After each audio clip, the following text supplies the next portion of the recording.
que vous allez bien. Alors aujourd'hui j'avais envie de vous parler quelque chose un peu d'actualité étant donné que c'est les pinceaux d'Elsa Makeup. Je les ai achetés il y a environ, quand ils sont sortis, c'est arrivé au bout de 4 jours, donc une livraison très rapide. Je les ai reçus bien emballés avec dans une autre boîte avec des petits papiers noirs pour pas que ça s'abîme. Par contre quand on les ouvre on sent un peu une odeur de plastique, mais bon, en même temps ils viennent de sortir de l'usine, c'est un peu normal. Alors le kit en tout coûte 79,90 €, ce qui équivaut à peu près à 9,98 € le pinceau. Ce qui, je trouve, est un prix très très intéressant étant donné qu'on a en plus une pochette qui, je trouve, est de très bonne qualité avec un miroir qui se détache. Ce qui est franchement juste génial. Moi, quand j'ai vu sa vidéo, je me suis dit, mais c'est ça qu'il me faut. Parce que c'est pas partout qu'on peut trouver quand même une pochette où on peut ranger ses pinceaux. Ou en plus, j'ai déjà essayé, de mettre d'autres pinceaux à l'intérieur. Vous voyez, là, vous avez clairement la place de mettre un autre pinceau dans la petite pochette, quoi. Même là, des pinceaux, des crayons.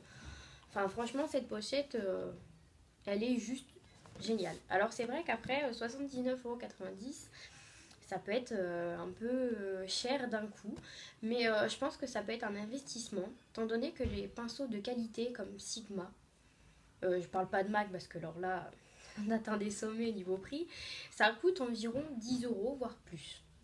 Là, si on fait le calcul, du coup, ça coûte 9,98 €, ce qui est le même prix qu'un pinceau chez Kiko.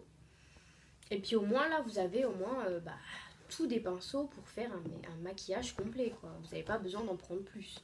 Vous avez donc un pinceau pour la poudre libre. Vous avez un pinceau pour le fond de teint liquide. Je l'ai déjà essayé pour la poudre, ça marche aussi. Vous avez un pinceau blush. Juste derrière, vous avez un pinceau pour l'highlighter ou pour la poudre, comme vous voulez, en dessous des yeux, dans des zones un peu difficiles d'accès pour un gros pinceau comme il y a derrière. Vous avez un pinceau estompeur. Alors ensuite, vous avez un pinceau avec deux embouts, donc deux embouts plats, un plus précis, qui franchement est plutôt pas mal pour en dessous de l'arcade ou même en dessous de l'œil. Moi, c'est ce que j'ai fait, hein. J'ai pris les deux côtés du coup ce matin. J'ai fait un petit trait qui du coup fait un peu très bien dessiné et bien précis. Et après, je prends un peu le bout du pinceau plat et j'estompe avec une autre couleur. Franchement, c'est génial. Vous avez un pinceau après creux de paupière, alors que j'ai déjà essayé. Alors ça fait une ligne bien droite, franchement c'est super bien pour dessiner la ligne. C'est vrai qu'après on peut pas s'en servir tous les jours de celui-là, enfin ça dépend. Ensuite vous avez un pinceau biseauté avec derrière une brosse. Franchement c'est génial pour les sourcils parce que c'est pas tout le temps où on peut trouver un pinceau où il y a les deux côtés. Je sais que moi j'en ai et à chaque fois j'ai le petit bout à côté et l'autre petit bout à côté. Après, pour la qualité des pinceaux, je les ai utilisés tous, autant qu'ils sont. Je les ai lavés et ils n'ont perdu aucun de leurs poils. Alors, ils sont très doux, d'une douceur extrême. Franchement, là pour le coup, il n'y a rien à redire. Les pinceaux, les poils, ils se sont pas abîmés. Même après lavage, parfait. Il y en a certains, quand vous les lavez, vous voyez, après, ils commencent un peu à se déformer. Les pinceaux un peu comme ça, ou quand on les lave, ils prennent une forme un peu plus plate ou bien. Alors ça par contre, quand je les ai lavés, c'est ce dont j'avais un peu peur avant de les nettoyer. Et hélas, ils n'ont pas réussi le test, on va dire, c'est qu'ils ne retrouvent pas leur couleur bien blanche comme avant. Par exemple, celui-là, c'était le plus dur à nettoyer. Bon, là, je l'ai utilisé ce matin, mais bon, clairement, il y avait encore un petit film orange que même en frottant, j'arrivais pas à le ravoir, quoi. Donc bon, c'est un peu le défaut de ces pinceaux, je pense, c'est que les poils blancs, du coup, c'est vrai que ça tâche un peu plus vite. Même au premier lavage, les autres, j'ai réussi à les ravoir, hein, clairement, ils sont redevenus tout blancs. Mais lui, le gros pinceau, étant donné que c'est vraiment ce que j'utilise le plus, du coup, il n'a pas tenu.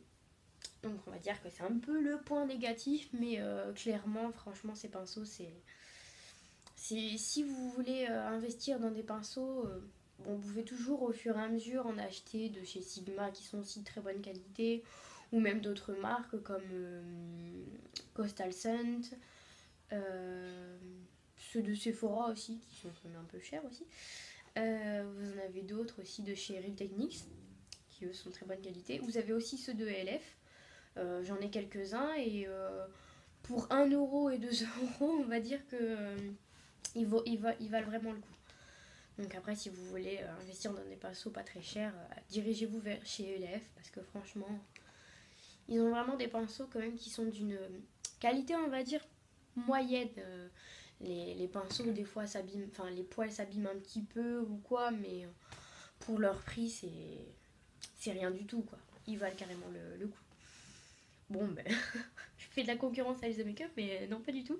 Parce que eux, ces pinceaux, c'est vraiment, les voix, ils ont de la qualité.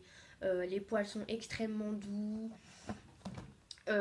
Déjà, ils sont super beaux. Elsa Makeup en doré, ça s'est pas encore abîmé une seule fois, alors que pourtant, je les utilise tous les jours. Les poils, pareil, pas abîmés, pas un qui sort du rang, super doux. Franchement, ils valent vraiment. J'espère que cette petite vidéo vous aura plu, que ça vous aura intéressé, que le sujet vous aura intéressé. Et à bientôt pour une prochaine vidéo. Bye!